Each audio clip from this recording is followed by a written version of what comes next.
returning to the New York Stadium, where it has been an extremely eventful afternoon, but ends somehow in Norwich City winning 2-1, getting back on track. And we all knew that this is going to be a battle. When you come to Rotherham, even though Paul Warren wasn't here today, couldn't be here because he's self-isolating. Of course, a Norwich fan, a Norfolk boy, he knows exactly how to get under the skin of Norwich City, and his team did him proud today. I think, just speaking to Jordan Hugel after the game, he gave Rotherham plenty of credit for the performance they put in today. It wasn't just robust. It wasn't just direct. They also moved the ball quite well at times as well. And I think they're extremely disappointed that they've lost this game. But wow, did Norwich need the win?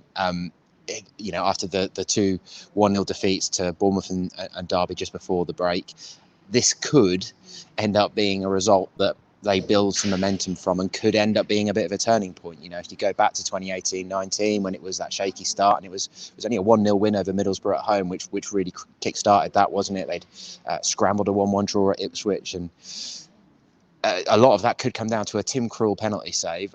There was also a red card in this, a disallowed goal for Norwich.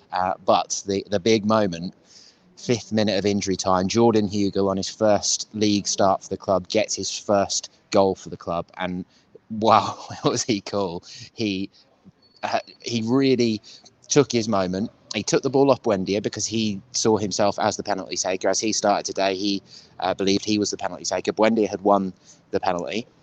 And it was a penalty as well. It was Florian Josephson, a new signing for Rotherham, who'd come off the bench, and he knew that he'd messed up because he punched the ground in frustration. They'd just about hung on there with 10 men and thought they'd held on to the point because Norwich had plenty of chances in the end. I mean, this could have been a 5-5 or something. I think there was a quite famous 4-4 here, wasn't there, between Norwich and Rotherham? But that's going way back now, probably over 15 years ago without checking. But it could have been that sort of a day again.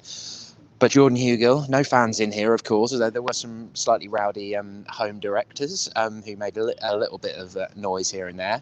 But he put his hands to his face, rubbed his face, took a deep breath, just calmly sort of sidestepped, took his time coming up to the penalty, dummied it, the keeper bought it, started going to his left. Hugel knew that he had him, rolled it to the left nice and calmly, and then roared with celebration. That was just a massive moment for these Norwich players. It could be a massive moment for these Norwich players because when full time arrived, it wasn't, as you can imagine, this is a team who've just come down for the Premier League. They're playing a team who've just been relegated from League One. It wasn't roars of celebration from Norwich at full time. It was big sighs of relief. They got out of here with all 3 points somehow. Now, obviously, you can take a lot from that. You can take character.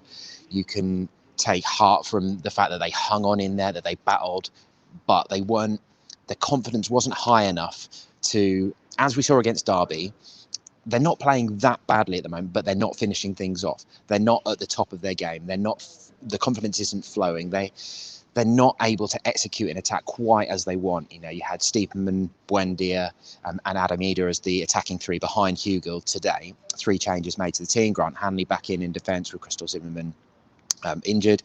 And it just didn't quite come off. They had chances. I mean, Kintyre had a header saved literally in the first 30 seconds. But what a massive moment from Jordan Hugel to really announce himself, and a very, very happy man after the game. Just have a look at some of the stats. Possession, Norwich 63%, which is probably no great surprise.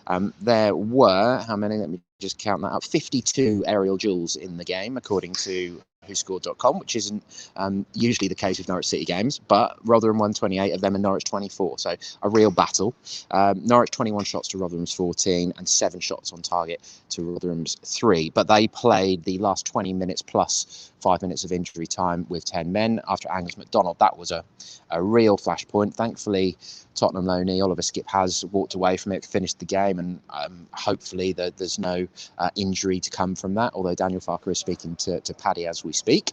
And Farke went ballistic. He was absolutely furious. This is 71st minute.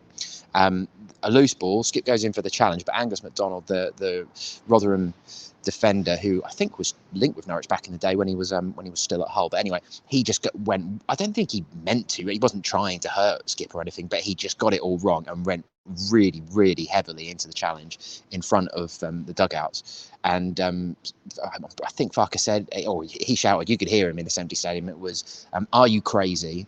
And you could have killed his career. You could have killed his career. He said that twice. He was livid.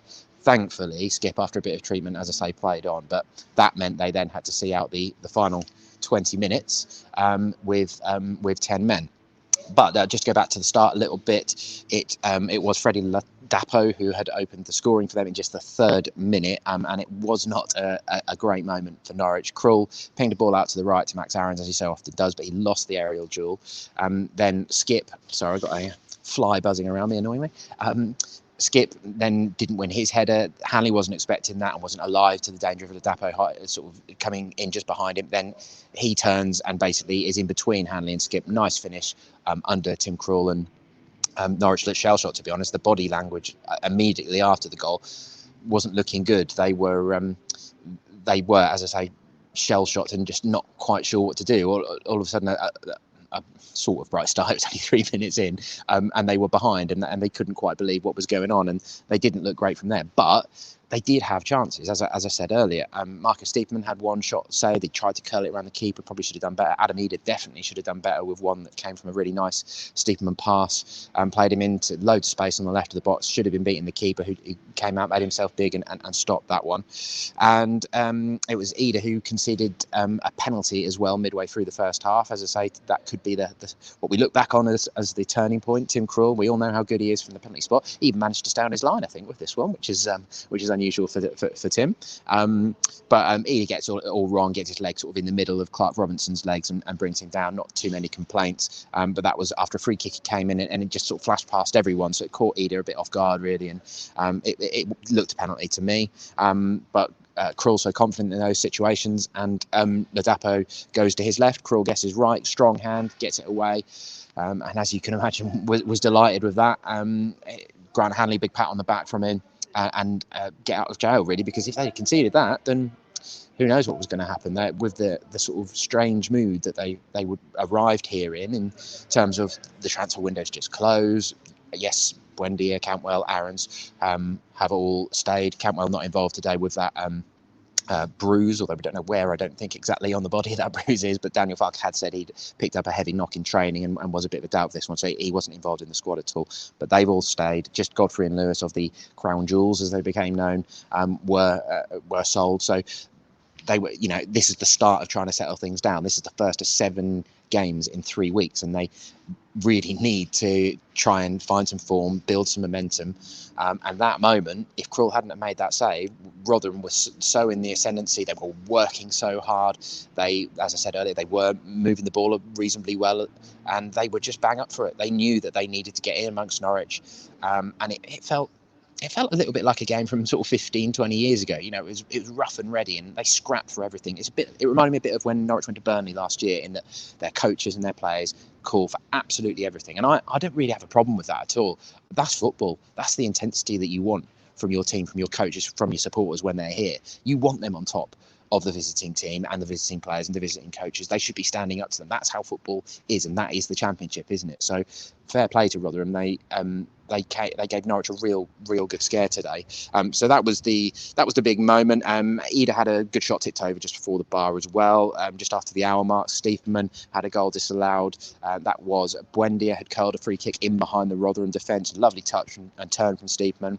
Finished nonchalantly and thought he'd scored, and then turned and saw the offside flag. That was in that goal behind me, where that's where Hugill scored his penalty. The same goal where Ben Godfrey scored the winner here in the title-winning season 2 years ago. So maybe a little bit of a good omen there. And after that, the 71st minute, that's when the red card came. Hugill did have a chance just before he'd scored in the 90th minute. Vrancic and Pukki came on in the 80th minute. and for Buendia and Stiepermann, and Vrancic actually did add some good creative energy. He sat in sort of the deeper midfield role, and he was pulling the strings against 10 men, admittedly, but he looked good. I think he put his name forward for potentially getting into the team against Birmingham on Tuesday night. And yes, so that chance from Hugo was great centre forward play, just the sort of thing that Grant Holt would have been pleased with. You know, that comparison's been made quite a lot since he arrived. Won the ball just beyond halfway, on his chest, turned into space, Pukki charging through, but doesn't use him, uses him as the decoy almost, fires a shot towards the bottom right corner. Blackman makes a good save, and Pukki can only turn it against the keeper for a corner. And he said that he actually kicked the turf and he thought he'd broken his toe. He sort of joked when we were just speaking to him after the game. But he said he's all right. But he was pleased with the power he still managed to get in on that one.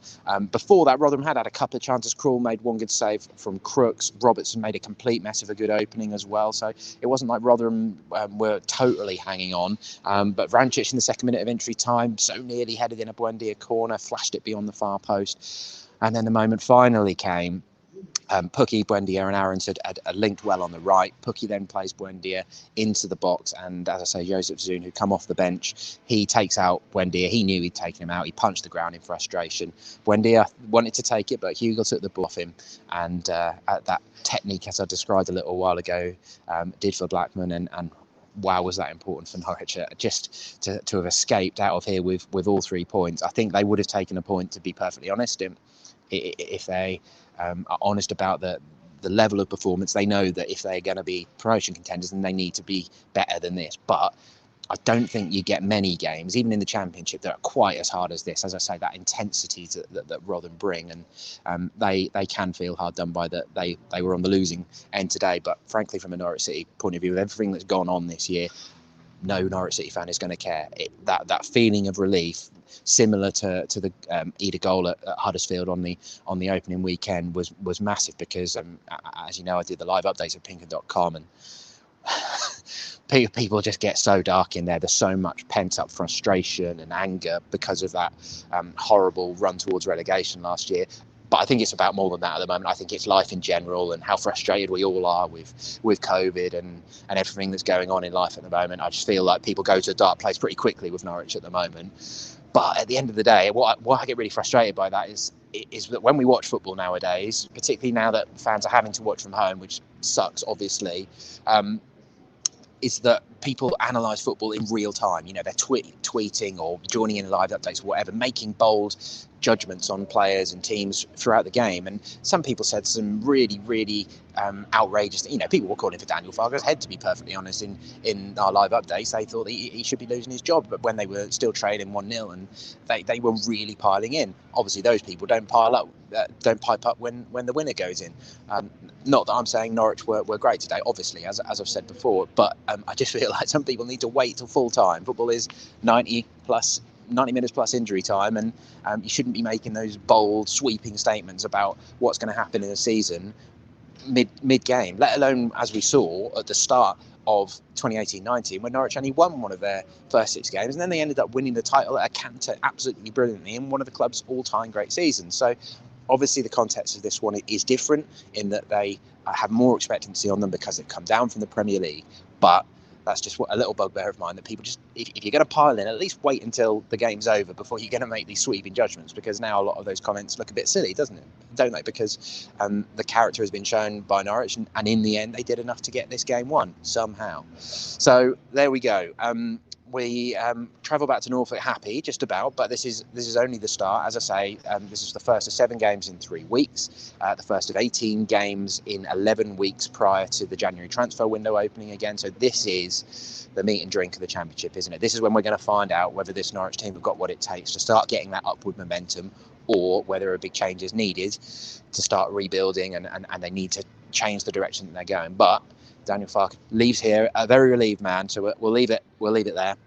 Rotherham 1, Norwich City 2. Thank you very much for watching. Let us know what you thought of the game in the comments below, and of course Pinker.com is the place to be for all the analysis and reaction from this game.